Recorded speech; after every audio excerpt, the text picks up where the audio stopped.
In 1963, a man in the Nevsehir Province of Turkey was doing a little home remodeling. He decided to knock down a wall of his home for an expansion. He discovered a hidden room behind the wall with a slender hallway carved out of the stone below his home.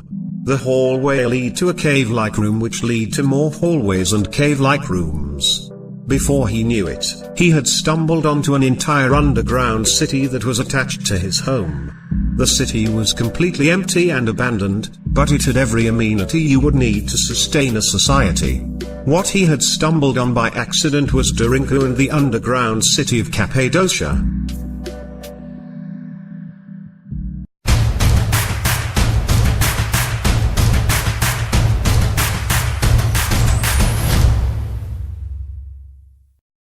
These tunnels are believed to be hand-dug around the 12th and 15th century BCE. They sheltered the people, and their food, from the extreme climates above.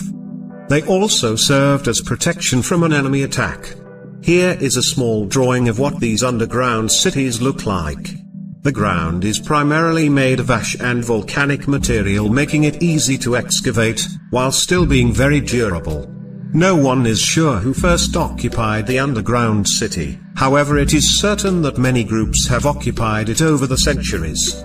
With up to 11 floors at points accessible to the public, the city reaches depths of over 280 feet below the surface.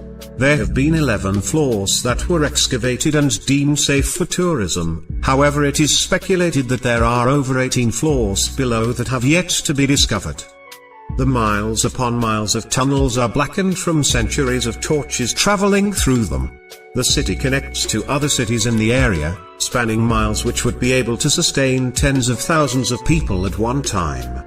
The underground tunnels lead to giant rooms that housed schools, wine cellars, oil press rooms, churches, gathering halls, shops, tombs, arsenals, livestock corrals, escape routes, and water wells separated from the surface water. There are over 100 entrances to the underground cities, but each and every one of them are hidden behind bushes or walls. Even courtyards had entrances that were hidden but big enough to move livestock in and out of. The entrances and other important rooms were guarded with giant stone doors. They were hand-carved and weigh up to 1,000 pounds, while some are over 5 feet in diameter. Underground river systems were used as drinking sources in order to avoid being poisoned by surface water susceptible to enemies above ground. How amazing is this place? I'm astounded that it was completely built by hand. The size of the rooms is incredible. Right now about 10% of the underground city is open to the public, but it was only discovered in 1963, so experts still have a lot to excavate and document. This is one of the well shafts. They built it so that the vent shaft did not reach the surface. This would prevent any poisoning from enemies on the surface.